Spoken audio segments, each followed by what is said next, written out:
Number ఇచ్చిన, నేనే delete చేయని చెప్పిన. ఫీల్ అయినట్టున్నాడు పాపం. సర్లే ఒకసారి అయితే మెసేజ్ చేద్దాం హాయ్ అని, కూల్ అవుతాడు కావచ్చు. నన్నేమో ఫోన్లు చేయకు మెసేజ్ చేయకని అన్నది, ఇప్పుడేమో ఏమైనా హాయ్ అని మెసేజ్ చేసిందా? సర్లే రిప్లై అయిపోతే ఫీల్ అవుతుందేమో ఇద్దాం. మనోడు రిప్లై ఇచ్చిండుగా. ఏం చేస్తున్నావు? ఏం చేస్తున్నాం? నథింగ్, ఖాళీ.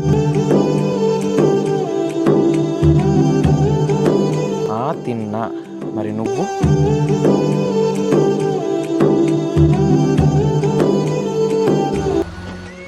మామ ఈ ఫీల్డ్ వర్క్ ఏమో కానీ సిటీలో తిరిగి మస్తు బోర్ కొట్టిందిరా. ఈడ కూర్చొని ఎంత ప్రశాంతంగా ఉన్నదిరా. అవునరా, నువ్వు చెప్పింది నిజమే, కానీ సిటీలో పోరాలని ఎవరిని నమ్మటట్లేదురా ఈ రోజులలో. ఎందుకురా అట్లా అంటాను? అసలు ఏమైంది? మా ఫ్రెండ్ కాని ఫ్రెండ్ రా, ఇన్ని రోజులు వాడు మాతోనే తిరిగి మా చెల్లెనే పటాయించిన రావులాడు. అట్లాంటి కొడుకులను ఏం చేసినా తప్పేం లేదురా. సరే వాళ్ళ ఫ్రెండ్ కానీ పక్కన పెట్టరా, కనీసం వాళ్ళ చెల్లె కన్నా ఉండదా రా? ఎట్లా నమ్ముతారా అని? అరే ఇప్పుడు మన ఇద్దరం ఫ్రెండ్స్ రా, మీ చెల్లె నన్ను నమ్మదారా? గట్లనే వాను కూడా నమ్మింది. నువ్వు చెప్పింది కూడా నిజమేరా. ఇట్లనే మన చెల్లెని కూడా జాగ్రత్తగా చూసుకోవాలిరా, ఎవడో తిక్కలే కొడుకు ఉంటారు.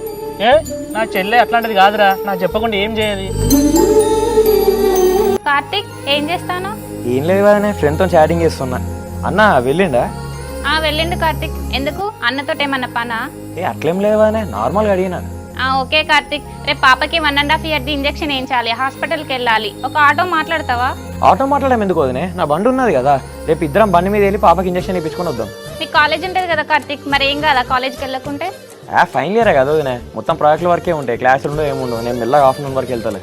ఓకే కార్తిక్.